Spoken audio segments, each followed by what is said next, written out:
नमस्कार दोस्तों, मैं ऋचा कुमारी आप लोग का स्वागत करती हूँ। अपने चैनल सेमेस्टर सीक्रेट में आप लोग जुड़िए और सपोर्ट कीजिए। हमारे चैनल को सब्सक्राइब कीजिए, लाइक कीजिए, कमेंट कीजिए। लखनऊ की हलचल भरी गलियों में एक साधारण परिवार की जिंदगी अचानक एक ऐसे रहस्य में उलझ गई जिसने पूरे शहर को हिलाकर रख दिया। क्या आप यकीन करेंगे कि एक छोटा सा काम करने निकली लड़की की कहानी इतनी भयावह मोड़ ले सकती है? उत्तर प्रदेश की राजधानी लखनऊ के अमीनाबाद में एक साधारण सा परिवार रहता था। इस परिवार में 3 लोग थे। घर का मुखिया शिशिर श्रीवास्तव था, जो अमीनाबाद की मुख्य मार्केट में इंटीरियर डेकोरेटिव सामान की दुकान चलाता था। उनकी पत्नी तृप्ति श्रीवास्तव एक गृहिणी थी। उनकी 19 साल की बेटी गौरी श्रीवास्तव, जो लो यूनिवर्सिटी में प्रथम वर्ष की छात्रा थी, उनके जीवन का केंद्र थी। शिशिर और तृप्ति का प्रेम विवाह हुआ था और गौरी उनकी इकलौती संतान थी। इसीलिए उन्होंने गौरी को हर तरह की स्वतंत्रता दी थी। वह अपनी मर्जी से कपड़े चुन सकती थी, दोस्तों के साथ घूम सकती थी, उसे पूरी छूट थी। 1 फरवरी 2015 का दिन था। गौरी अपने पिता की जैकेट लेकर घर से निकली। उसे वह ड्राई क्लीनिंग के लिए मार्केट में देना था। उसने अपनी माँ से कहा कि कुछ और काम निपटाकर वह जल्दी लौट आएगी। दोपहर 12 बजे के आसपास वह घर से निकली। लेकिन जब शाम के 4 बजे तक वह नहीं लौटी, तो तृप्ति को चिंता होने लगी। उन्होंने गौरी को फोन किया, लेकिन पूरी घंटी बजने के बाद भी कोई जवाब नहीं मिला। यह असामान्य था, क्योंकि गौरी हमेशा तुरंत फोन उठाती थी। कुछ देर बाद तृप्ति ने फिर कोशिश की, लेकिन फिर भी कोई जवाब नहीं। चिंतित होकर उन्होंने शिशिर को बताया। शिशिर ने शाम 4:30 बजे गौरी के नंबर पर फोन किया। इस बार एक अनजान लड़के ने फोन उठाया और कहा कि गौरी उसके साथ है, वह उसका दोस्त है और गौरी जल्दी घर पहुंच जाएगी। शिशिर को थोड़ा सुकून मिला, क्योंकि गौरी के कई दोस्त थे। लेकिन जब शाम 5 बजे वे घर पहुंचे और दोबारा फोन किया, तो वही लड़का फिर बोला कि वे इको गार्डन में हैं और गौरी जल्दी निकल जाएगी।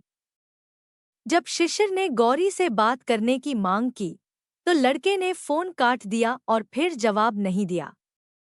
शिशिर का मन बेचैन हो गया। वे तुरंत इको गार्डन पहुंचे, लेकिन वहां कोई नहीं था। 5:30 बजे उन्होंने फिर फोन किया। वही लड़का बोला कि गौरी की तबीयत बिगड़ गई है और वह उसे एसजीपीजीआई हॉस्पिटल ले गया है। शिशिर और तृप्ति दहशत में हॉस्पिटल पहुंचे, लेकिन वहां न गौरी थी, न कोई लड़का। यह स्पष्ट था कि वह लड़का बार बार झूठ बोल रहा था। शाम 6:30 बजे शिशिर और तृप्ति स्थानीय पुलिस स्टेशन पहुंचे और सारी बात बताई। पुलिस ने गौरी की गुमशुदगी की रिपोर्ट दर्ज की और उन्हें घर जाने को कहा। पुलिस को लगा कि गौरी शायद दोस्तों के साथ कहीं चली गई होगी, इसलिए उन्होंने मामले को गंभीरता से नहीं लिया। पूरी रात गुजर गई। 2 फरवरी 2015 की सुबह 7 बजे शहीद पथ रोड पर एक राहगीर ने सड़क किनारे एक बोरी देखी। उसके आसपास कुत्ते भौंक रहे थे और उसे खींचने की कोशिश कर रहे थे। उसने हिम्मत करके बोरी खोली, तो उसमें एक कटा हुआ पैर दिखा। घबराहट में उसने आसपास के लोगों को बुलाया और पुलिस को खबर दी। पुलिस ने बोरी की जांच की, तो उसमें एक लड़की के कटे हुए हाथ और पैर मिले। पुलिस को शक हुआ कि बाकी हिस्से भी आसपास हो सकते हैं। एक के दायरे में पुलिस सर्च ऑपरेशन शुरू करती है और 3 बोरियों में एक लड़की का पूरा शव बरामद होता है। चूंकि पिछली रात गौरी श्रीवास्तव की गुमशुदगी की रिपोर्ट दर्ज हुई थी, पुलिस को शक होता है कि यह शव उसी का हो सकता है।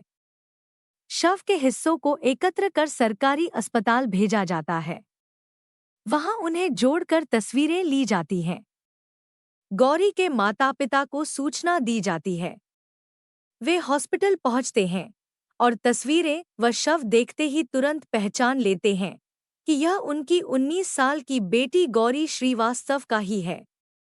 लखनऊ जैसे शहर में इस तरह की घटना की खबर जंगल की आग की तरह फैलती है।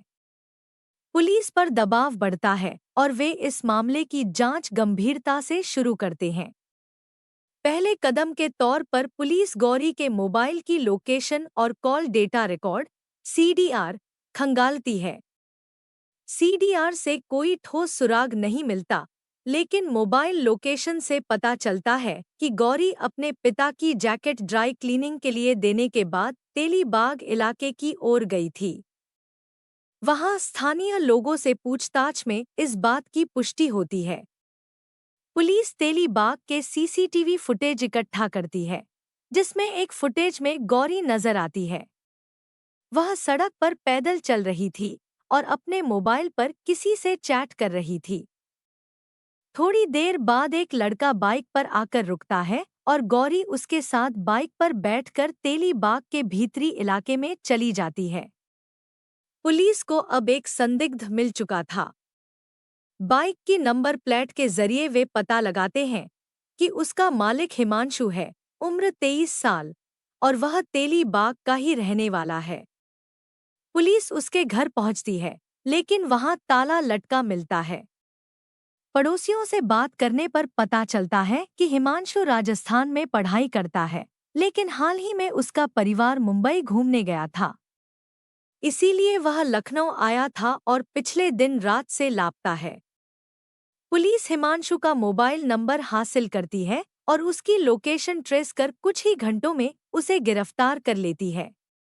कड़ी पूछताछ में हिमांशु सारा सच बयान कर देता है। वह बताता है कि करीब 1 साल पहले ऑनलाइन गौरी से उसकी जान पहचान हुई थी। चूंकि वह राजस्थान में पढ़ाई करता था, इसलिए गौरी से उसकी मुलाकात ज्यादा नहीं हुई थी, लेकिन लखनऊ का होने की वजह से वे 1-2 बार किसी कैफे या रेस्टोरेंट में मिल चुके थे। जब हिमांशु का परिवार मुंबई गया और वह घर पर अकेला था, वह राजस्थान से लखनऊ लौटा। उसने गौरी से चैट की और कहा कि घर पर कोई नहीं है, क्या वह उससे मिलने आ सकती है। सीसीटीवी में गौरी चैट करते दिखी थी। वह हिमांशु से ही बात कर रही थी। हिमांशु गौरी से मन ही मन प्यार करता था और उसे घर बुलाकर अपने दिल की बात कहना चाहता था, लेकिन उसने गौरी से उसका मोबाइल देखने की मांग की। गौरी ने यह कहकर मना कर दिया कि यह उसकी निजी चीज है। गौरी के खुले विचारों और कई दोस्तों की वजह से शायद वह हिमांशु के लिए वैसी भावनाएं नहीं रखती थी। मोबाइल को लेकर दोनों में बहस हुई। हिमांशु ने जबरदस्ती गौरी का फोन छीन लिया और पासवर्ड खोलकर उसकी चैट्स देखना शुरू कर दिया। हिमांशु जब गौरी का मोबाइल खंगालता है, तो उसे पता चलता है कि गौरी ने कुछ आपत्तिजनक तस्वीरें अन्य लड़कों को भेजी थी। इससे हिमांशु आग बबूला हो जाता है, क्योंकि वह गौरी से मन ही मन प्रेम करता था।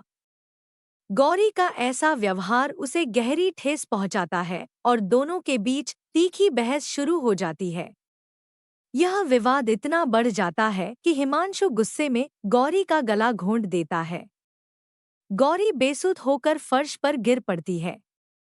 हालांकि उस वक्त वह जीवित थी, लेकिन हिमांशु को लगता है कि उसने अनजाने में गौरी की हत्या कर दी। वह घबराकर घर में ताला लगाता है और बाहर निकल जाता है। बाहर जाकर वह पहले शराब पीता है और अपने एक दोस्त से मिलता है। वह बार बार यही सोचता रहता है कि उसने यह क्या कर डाला और इस संकट से कैसे बचा जाए। तभी उसके दिमाग में एक योजना आती है। वह बाजार से एक बड़ी आरी और कुछ बोरियां खरीद लाता है। घर लौटकर वह गौरी के शरीर के कई टुकड़े कर देता है, जबकि गौरी अभी भी सांस ले रही थी। उन टुकड़ों को अलग अलग बोरियों में डालकर वह रात के अंधेरे में लखनऊ के शहीद पथ रोड पर 1 किलोमीटर के दायरे में फेंक देता है। हिमांशु को लगता था कि अब वह बच निकलेगा। लेकिन अगले दिन एक राहगीर की नज़र उस शव पर पड़ जाती है और इस पूरे अपराध का पर्दाफाश हो जाता है। पुलिस ने हिमांशु के बताए अनुसार आरी, बोरियान, गौरी के वस्त्र, मोबाइल और आभूषण बरामद कर लिए। हिमांशु को अदालत में पेश किया गया।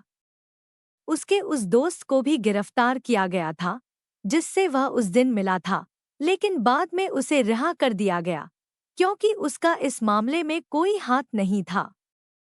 इस तरह एक दीवाने आशिक ने एक मासूम की जान ले ली। इस कहानी को सुनाने का मेरा मकसद किसी के दिल को ठेस पहुंचाना नहीं है, बल्कि लोगों को इस कहानी के माध्यम से जागरूक करना है।